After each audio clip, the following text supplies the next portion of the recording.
सीता हरण, लंका दहन, भगवान राम, रास तिलक कथा सुन श्रोता हुए भाव विभोर।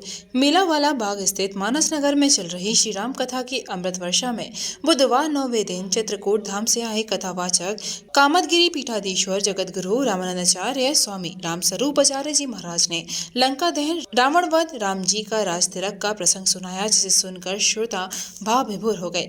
बुधवार को कथा के अंतिम दिन कथाचार्य ने लंका दहन, भगवान राम रास तिलक सुना और कथा का समापन किया। बुधवार को कथा के अंतिम दिन कथाचार्य ने लंका दहन, भगवान राम रास तिलक को सुनाकर कथा का समापन किया। आचार्य ने बताया कि किस प्रकार भगवान श्री राम और उनका अनुज चित्रकूट के जंगलों में जा रहे होते हैं और उन्हें सूर्पनखा मिलती है और प्रभु को उनसे विवाह करने के लिए कहती है। प्रभु द्वारा उसे मना करने के पश्चात वो लक्ष्मण को उसके साथ विवाह करने के लिए कहती है, परंतु लक्ष्मण सूर्पनखा की नाक काट देता है और सूर्पनखा लंका जाकर अपने भाई से प्रतिशोध लेने को कहती है। इसके बाद उन्होंने बताया कि रावण साधु की वेशभूषा में माता सीता का हरण करता है। माता सीता को ढूंढते हुए भगवान श्री राम को भगवान हनुमान मिलते हैं। हनुमान जी लंका जाकर माता सीता को प्रभु का संदेश देते हैं। लंका में सैनिक हनुमान जी को पकड़कर उनकी पूंछ को आग लगा देते हैं और हनुमान जी पूरी लंका को आग लगा देते हैं। इसका प्रसंग सुनाया। आगे उन्होंने कहा कि भगवान श्री राम, लक्ष्मण और वानर सेना ने लंका जाकर रावण के आतंक का अंत किया और माता सीता को लेकर वापस आते हैं। अंत में उन्होंने राम तिलक का प्रसंग सुनाकर कथा का विश्राम दिया। इस मौके पर राजपचौरी अध्यक्ष ठाकुर अश्विनी कुमार, केशव देव गुप्ता, संजीव अग्रवाल, ठाकुर राजवीर सिंह, विमल कुमार, किशन अग्रवाल आदि लोग उपस्थित रहे।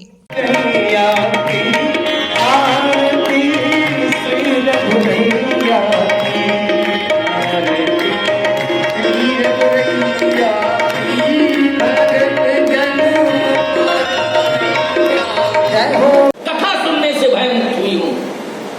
कथावाचक, तुम कहते हो कि मैं बंदर हूँ, हमें तुम्हारी आकृति से कुछ लेना देना नहीं है। जिसकी वाणी ने मुझे प्रभावित किया है, जिसकी कथा सुन करके मैं प्रभावित हो गई हूँ, निश्चित रूप से उसका चरित्र भी सुंदर है। इसलिए जिसका चरित्र सुंदर है उसी की कथा सुंदर है। और इस सुंदर कांड की शुरुआत भी हनुमान जी के माध्यम से हुई है। जैसे जामवंत जी के माध्यम से हुई है, जामवंत के वचन सुहाए। लेकिन सबसे बड़ी बात यह है कि सुंदरता इसलिए आ गई कि सुन हनुमंत हृदयति भाई, हनुमान जी ने सुना है, मन लगा के सुना है, आदर पूर्वक सुना है, तो सुंदर कांड की यहाँ से शुरुआत हुई। लेकिन आगे फिर सुंदर ही सुंदर, सुंदर ही सुंदर होता गया कि नहीं होता गया। कथा सुंदर, सीता जी कहती बंदर अंदर से हमें कुछ लेना देना नहीं, कथा सुंदर है। जिसका चरित्र सुंदर होता है उसी की कथा सुंदर। सर, आज किस तरीके का आयोजन है? जिन हर कथा सुनी नय काना, श्रवण रंद अहि भुवन समाना। श्री मानस सेवा समिति के 40वें वार्षिक उत्सव के उपलक्ष्य में ये 9 दिवसीय श्री राम कथा का आज विश्राम दिवस है। आज की कथा में महाराज श्री के द्वारा रावण, उसके भाइयों, उस पूरी लंका में जितने राक्षस थे उनका सबका वध और फिर श्री राम के राज्याभिषेक की कथा महाराज जी ने सुनाई। 9 दिवसीय राम कथा बहुत ही अच्छे ढंग से श्री कामदगिरी पीठाधीश्वर जगत गुरु स्वामी श्री राम स्वरूप आचार्य जी के द्वारा हम सब नगरवासियों ने, आसपास की जनता ने सहज तरीके से श्रवण किया। हम सब लोग धन्य हैं। महाराज जी ने बताया कि व्यक्ति जब भी परेशान हो, व्यक्ति को जब भी कोई दिक्कत आए, तो वो शास्त्र का सहारा लेके, शास्त्र सम्मत बात कह के, शास्त्र सम्मत विधि अपना के और अपने आप को व्यवस्थित कर सकता है। आप सभी जनता का, सभी सज्जनों का, सभी धर्म प्रेमियों का, सभी दानदाताओं का मैं बहुत बहुत आभार प्रकट करना चाहता हूँ। सभी मानव सेवा समिति परिवार के तरफ से कि आप सबने 9 दिवसीय कथा में अनुशासित होकर कथा का श्रवण किया, धर्म लाभ उठाया और समिति को अपना प्यार दिया। आप सबको सादर जय श्री राम। आज किस तरीके का आयोजन है? प्रिय बंधुओं, सादर जय श्री राम। अनंत भगवान की कृपा के फलस्वरूप पूज्य टोइया वाले आंगन में, मानस भवन परिसर में, जैसा कि विदित है, विगत 9 दिवसों से श्री राम कथा का आयोजन कामदगिरी पीठाधीश्वर रामानंदाचार्य स्वामी श्री राम स्वरूपाचार्य जी के श्रीमुख से चल रहा था। आज कथा का विश्राम बड़े ही भावुक तरीके से हुआ। सभी के नेत्र सजल हो उठे, क्योंकि 9 दिवसों में जो पूज्य महाराज श्री ने करुणा का एक स्रोत हम सब लोगों के लिए खोल दिया, वह बड़ा ही अद्भुत था।